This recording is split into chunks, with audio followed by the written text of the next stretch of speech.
a unique example of the way in which the mother gave her protective guidance to disciples in mysterious ways is provided by the following incident concerning Girish Chandra Ghosh, a leading literary man and artist of those times and an ardent lay disciple of Sri Ramakrishna. Now, Girish Chandra was also among the staunchest of Sri Ramakrishna's householder devotees, but like many others among them, he did not at first think very highly of the Holy Mother's spiritual greatness. Some years after Sri Ramakrishna's passing away, he went on a visit to Jairambati along with some of the monastic disciples of the Master, seeking consolation from grief due to the demise of his 3-year-old son, with many mystic associations. This 3-year-old boy of Girish, born in 1888, shortly after the Master's demise, was believed by Girish to have had the Master's special blessing. The boy was very fond of the Holy Mother and she of him. Whenever she saw him, she would fondle him and sit him in her lap. In 1890, when the mother was staying at Saurindra Thakur's house at Baranagar, Girish went there with the boy. The boy, who had not yet learned to speak, was very anxious to see the Holy Mother. He made people understand the same by his gestures and incoherent utterances. He was taken up to the mother and he prostrated himself before her.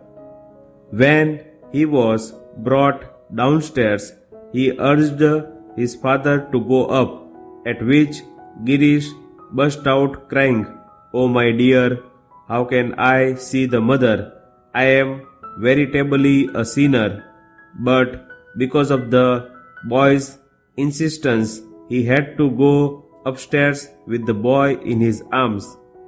Trembling all over with emotion, he fell at the mother's feet, saying, "Mother, it is because of this child that I have now a glimpse of your blessed feet." He did not see her face. Probably she was veiled. This boy died soon after, and it was seeking consolation upon this bereavement that Girish now went to Jairambati with others under the prompting of Swami Niranjananand. That was the second occasion when Girish was taken to the Holy Mother's presence. After prostrating himself before her, he looked at her once and immediately withdrew from there and sat in the outhouse in very serious and introspective mood. His companions were astonished at this transformation of Girish. At last, Swami Niranjananand approached him and asked him the reason for it.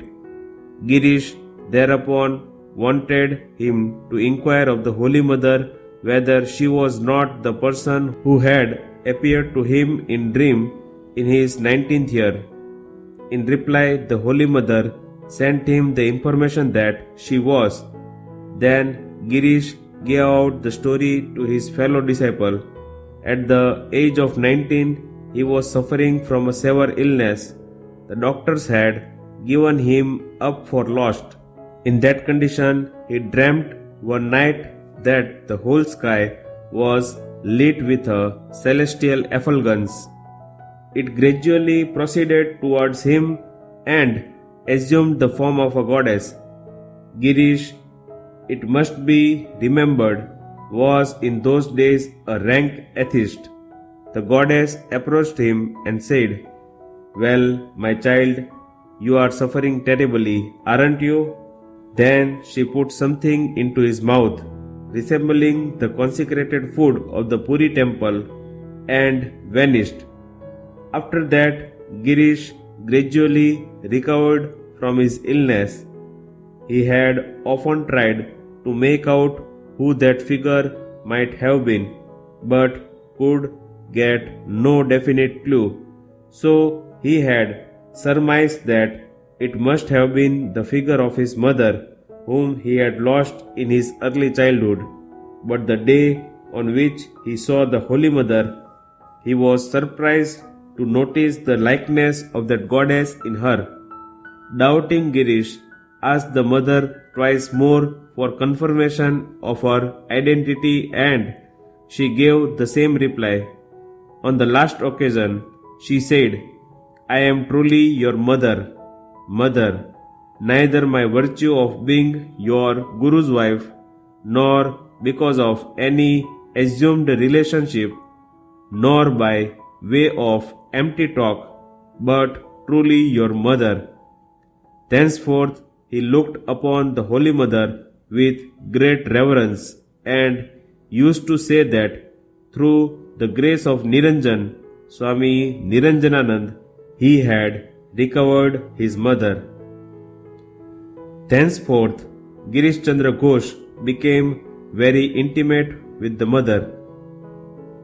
On several occasions, he went to Jairambati, and the mother would look to all his comforts, including personally procuring milk for his morning tea from neighbors and soaping and drying his bed sheets every day, unknown to him. She would also prepare delicious dishes for him and feed him sumptuously sitting by his side. At Calcutta, he was a frequent visitor at the mother's house. One day, when he came to take leave of her when she was about to depart for Jairambati, he addressed these memorable words to her: "Mother, when I come to you, I feel like a little child coming to its own mother. Had I been a grown-up boy, I would have served my mother, but it is quite different now. It is you who serve us, and we receive your service. You are going to Jairambati to serve the people there, even by cooking food for them in the village kitchen. How can I serve you?